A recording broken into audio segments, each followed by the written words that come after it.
ഇത് മാസ് മോട്ടോഴ്സിൽ നിന്നാണ് ഹീറോൻ്റെ മാസ്റ്റർ വണ്ടി നമ്മൾ വർക്കിനായിട്ടുണ്ട്. പഴയ മോഡൽ മാസ്റ്ററാണ്. നമുക്ക് പറഞ്ഞാണ് പറഞ്ഞത് ജനറൽ സർവീസ്, എഞ്ചിൻ ഓയിൽ മാറണം, സ്പീഡോമീറ്റർ ചെക്ക് ചെയ്യണം, ആക്സിലേറ്റർ കേബിൾ ചെക്കപ്പ്, അതായത് റിട്ടേൺ പോകാനായിട്ട് ഒരു ബുദ്ധിമുട്ട്, ടൈറ്റ് കാണിക്കുന്നുണ്ട്. ഇത്രയും കേസാണ് മെയിനായിട്ട് പറഞ്ഞാണ്. അപ്പോൾ നമ്മൾ വണ്ടി ഓടിച്ചു നോക്കി വർക്കിന് കയറ്റിയിട്ടുണ്ട്.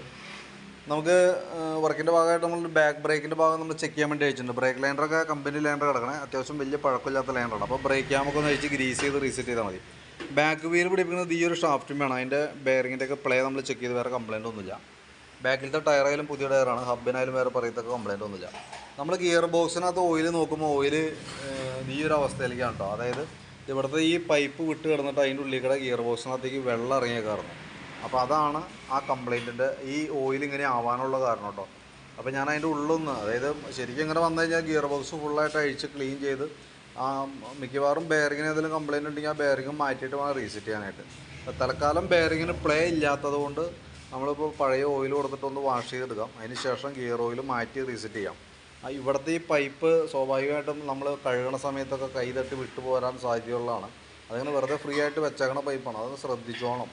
അതല്ലെങ്കിൽ ഈ പറഞ്ഞ രീതിയിൽ കൂടെ വിട്ട് അതിൻ്റെ ഉള്ളിൽ കൂടെ വെള്ളം ഇറങ്ങിക്കഴിഞ്ഞാൽ ഗിയർ ബോക്സ് കംപ്ലയിൻറ്റ് വരും കേട്ടോ. നിലവിൽ ഞാൻ ഗിയർ ഓയിൽ മാറ്റുന്ന രീതിയിലുള്ള എസ്റ്റിമേറ്റാണ് ഉൾപ്പെടുത്തുന്നത്. പിന്നെ നമ്മളതിൻ്റെ എയർ ഫിൽറ്ററൊക്കെ ചെക്ക് ചെയ്യാൻ വേണ്ടി അയച്ചിട്ടുണ്ട്. എയർ ഫിൽറ്റർ വരുമ്പോൾ കിടക്കുന്നത് കമ്പനി ഫിൽറ്റർ തന്നെയാണ്. കുറച്ച് പൊടിയൊക്കെ ഉണ്ട്, തുടച്ച് ക്ലീൻ ചെയ്ത് റീസെറ്റ് ചെയ്യാം. ക്ലച്ചിൻ്റെ ഭാഗം നമ്മൾ അയച്ച് ചെക്ക് ചെയ്യുന്നുണ്ട്. ക്ലച്ചിനകത്ത് variator body, boss drive, roller കാര്യങ്ങളൊക്കെ നോക്കുമ്പോൾ പുതിയതാണ്. ബെൻഡക്ഷൻ്റെ ഭാഗം ചെക്ക് ചെയ്ത് വേറെ കംപ്ലയിൻ്റ് ഒന്നുമില്ല. അതേപോലെ തന്നെ ഇതിൻ്റെ ഈ പീസെറ്റ് സ്ലൈഡ് എന്ന് പറഞ്ഞാൽ ഈ ഒരു പ്ലാസ്റ്റിക്കിൻ്റെ ബുഷ് നമ്മൾ ചെക്ക് ചെയ്യുന്ന സമയത്ത് അത് അത്യാവശ്യം ചതഞ്ഞ് പൊട്ടാറായ ഒരവസ്ഥയിലേക്ക് ആയിട്ടുണ്ട്.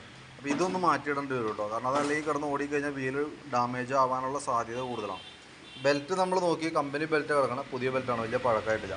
ക്ലച്ച് യൂണിറ്റ് ആയാലും നമുക്കൊന്ന് അഴിച്ച് ഗ്രീസ് ചെയ്ത് റീസെറ്റ് ചെയ്യാം. ചെറിയൊരു ടൈറ്റ് തുടങ്ങിയിട്ടുണ്ട്. അപ്പോൾ അഴിച്ച് എന്തെങ്കിലും കൂട്ടത്തിൽ കിടന്ന് ഗ്രീസ് ചെയ്തിട്ടേക്കാം. അതിൻ്റെ റോളർ പിന്നെ കാര്യങ്ങളൊക്കെ മാറ്റി സെറ്റ് ചെയ്തേക്കാം കേട്ടോ.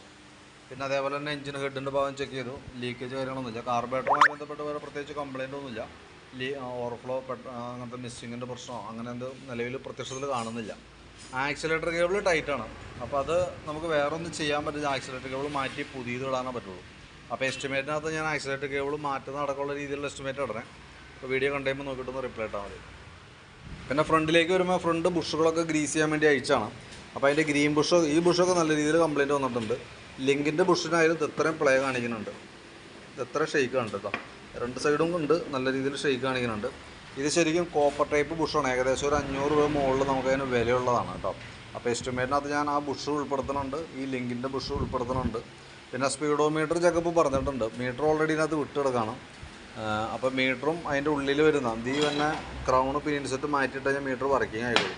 പക്ഷേ അതിൻ്റെ മീറ്റർ ഡിജിറ്റൽ ഡിസ്പ്ലേ കാര്യങ്ങളൊക്കെ മങ്ങിയേക്കാണ്. 100% അതിൻ്റെ ഇത് ക്ലിയറായിട്ട് കാണാൻ പറ്റുമെന്ന് അറിയില്ല. മീറ്റർ ഓൾറെഡി കേബിൾ മാറ്റി വർക്കിങ്ങിലേക്ക് ആക്കി വെച്ചേക്കാം. പിന്നെ ഫ്രണ്ടിലത്തെ വീൽ ബെയറിംഗ് ചെക്ക് ചെയ്ത് വേറെ കംപ്ലയിൻ്റ് ഒന്നുമില്ല. ടയറൊക്കെ പുതിയ ടയർ അടക്കണം കേട്ടോ. പിന്നെ ബാറ്ററി നമ്മൾ ചെക്ക് ചെയ്ത് പോകുന്നുണ്ട്. ബാറ്ററി നമുക്കിതുമ്പോൾ ഇരിക്കുന്നത് 2025 മോഡൽ ബാറ്ററിയാണ്. ആമറോണിൻ്റെ ബാറ്ററിയാണ് ഇരിക്കുന്നത്. ഞാൻ എൻ്റെ വോൾട്ട് കാര്യങ്ങൾ നോക്കുമ്പോൾ 13 വോൾട്ട് വരെ കാണിക്കുന്നുണ്ട്. നമ്മൾ ബാറ്ററി ഒന്ന് ലോഡ് ടെസ്റ്റിലേക്ക് വിടുന്നുണ്ട്. ലോഡ് ടെസ്റ്റ് വിടുമ്പോൾ 9.30 വരെ വന്നിട്ടുണ്ട്. അപ്പോൾ നിലവിൽ ബാറ്ററിക്ക് വേറെ കംപ്ലയിൻ്റ് ഒന്നുമില്ല. ജനറൽ സർവീസിൻ്റെ ഭാഗമായിട്ട് ബാറ്ററി ടെസ്റ്റ് ഉള്ളതുകൊണ്ട് കൂട്ടത്തിൽ നമ്മളൊന്ന് ചെയ്തു എന്നുള്ളൂ കേട്ടോ, ചെക്ക് ചെയ്തു എന്നുള്ളൂ. പിന്നെ ഈ ഭാഗത്തേക്ക് വരുമ്പോഴത്തേക്കും സ്പാർക്ക് പ്ലഗൊക്കെ ഒന്ന് അഴിച്ച് ക്ലീൻ ചെയ്യുന്നുണ്ട്. പുതിയ പ്ലഗ്ഗാണ്. എയർ ഫിൽറ്റർ മാറ്റിയപ്പോൾ കൂട്ടത്തിൽ മാറ്റി വിട്ടാണ്, പുതിയ പ്ലഗ്ഗാണ്. ജസ്റ്റ് ഒന്ന് ക്ലീൻ ചെയ്ത് റീസെറ്റ് ചെയ്താൽ മതി. അതേപോലെ തന്നെ സെക്കൻഡറി ഫിൽറ്റർ എന്ന് പറഞ്ഞാൽ ഈ ഒരു യൂണിറ്റ് കംപ്ലയിൻ്റ് ആണ്. മൊത്തത്തിൽ പൊടിഞ്ഞൊരവസ്ഥയിലാണ്. Sponge model ഫിൽറ്ററാണത്. അപ്പോൾ അത് മാറ്റേണ്ട ടൈമാണ്. ഏകദേശം ഒരു 50 രൂപ താഴെ നമുക്കതിന് കുറച്ച് വരും. പിന്നെ അതേപോലെ തന്നെ എഞ്ചിൻ ഓയിൽ മാറുന്നുണ്ട്. അപ്പോൾ ഇത്രയാണ് മെയിനായിട്ട് നമുക്ക് ചെയ്യേണ്ടി വരുന്ന വർക്ക്. അപ്പോൾ ഞാൻ നിലവിൽ കംപ്ലയിൻ്റുള്ള മാറ്റേണ്ടി വരുന്ന പാർട്സുകൾ ജസ്റ്റ് ഒന്ന് പറയാം. നമുക്ക് എഞ്ചിൻ ഓയിലും അതിൻ്റെ ഓയിൽ ബോൾട്ട് വാഷ് ഓറിങ്ങും നമുക്ക് മാറ്റിയിടണം. ഈ ഫിൽറ്റർ നമുക്ക് മാറ്റാനുണ്ട്. ഫ്രണ്ടിലേക്ക് വരുമ്പോൾ ഈ ലിങ്കിൻ്റെ ബുഷ്, കോപ്പർ ബുഷാണ്, ഏകദേശം 500-550 ചിലവ് തന്നെയാണ്. അപ്പോൾ ആ ബുഷ് നമുക്ക് ഞാൻ ഉൾപ്പെടുത്തുന്നുണ്ട്. ഗ്രീൻ ബുഷ്, അതായത് ഷോക്കിൻ്റെ ബുഷ് ഉൾപ്പെടുത്തുന്നുണ്ട്.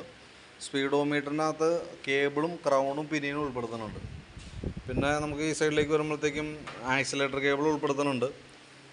ഇത് ഈ ക്ലച്ചിനകത്ത് വരുമ്പോൾ ഈ ബുഷ്, ഈ ബുഷ് എന്ന് പറയും, പ്ലാസ്റ്റിക് ടൈപ്പുമാണ്. അപ്പോൾ അതും നമ്മളതിനകത്ത് ഉൾപ്പെടുത്തുന്നുണ്ട്. പിന്നെ ഈ ക്ലച്ച് അഴിക്കുമ്പോൾ അതിൻ്റെ ഉള്ളിൽ വന്ന റോളർ പിന്നെ കാര്യങ്ങൾ മാറ്റിയിട്ട് വേണം നമുക്ക് റീസെറ്റ് ചെയ്യാനായിട്ട്. അതേപോലെ തന്നെ എഞ്ചിൻ ഓയിൽ, ഗിയർ ഓയിലും അതിൻ്റെ ഓയിൽ ബോൾട്ടിൻ്റെ വാഷ് കാര്യങ്ങളൊക്കെ നമ്മളത് ഉൾപ്പെടുത്തിയിട്ടുള്ളൊരു എസ്റ്റിമേറ്റ് ഇടണം കേട്ടോ. വീഡിയോ കണ്ടു കഴിയുമ്പോൾ നോക്കിയിട്ടൊന്ന് റിപ്ലൈ ഇട്ടേക്കാം. ഏകദേശം നമുക്കൊരു 7 മണി 7:30 ആവും വർക്ക് തീരുമ്പോഴത്തേക്കും. നമുക്ക് പിന്നെ ഇതിൻ്റെ ബാക്കിൽ അവിടെ ഒരു ഇടി കിട്ടിയിട്ട് നമ്പർ പ്ലേറ്റൊക്കെ ചിളകിയിരിക്കുന്നുണ്ടായിരുന്നു. ഈ ഗ്ലാസ് ഇവിടെ പൊട്ടിയിട്ടുണ്ട്. നമ്പർ പ്ലേറ്റ് ഞാൻ ലെവൽ ചെയ്തിട്ടുണ്ട്, പക്ഷേ ഇത് ഓൾറെഡി ഇവിടെ പൊട്ട് വീണിരിക്കണം കേട്ടോ. ഈ ഗ്ലാസിൻ്റെ ഇവിടെ ഉള്ളിലായതുകൊണ്ട് പ്രത്യക്ഷത ചിലപ്പോൾ കണ്ടിട്ടുണ്ടാവില്ല. അപ്പോൾ ഞാൻ എൻ്റെ ഒരു എസ്റ്റിമേറ്റ് ഇട്ടേക്കാം. വീഡിയോ കണ്ടു കഴിയുമ്പോൾ നോക്കിയിട്ടൊന്ന് റിപ്ലൈ ഇട്ടേക്കാം. വർക്ക് കംപ്ലീറ്റ് ആയി കഴിയുമ്പോൾ കോൺടാക്ട് ചെയ്തോളാം.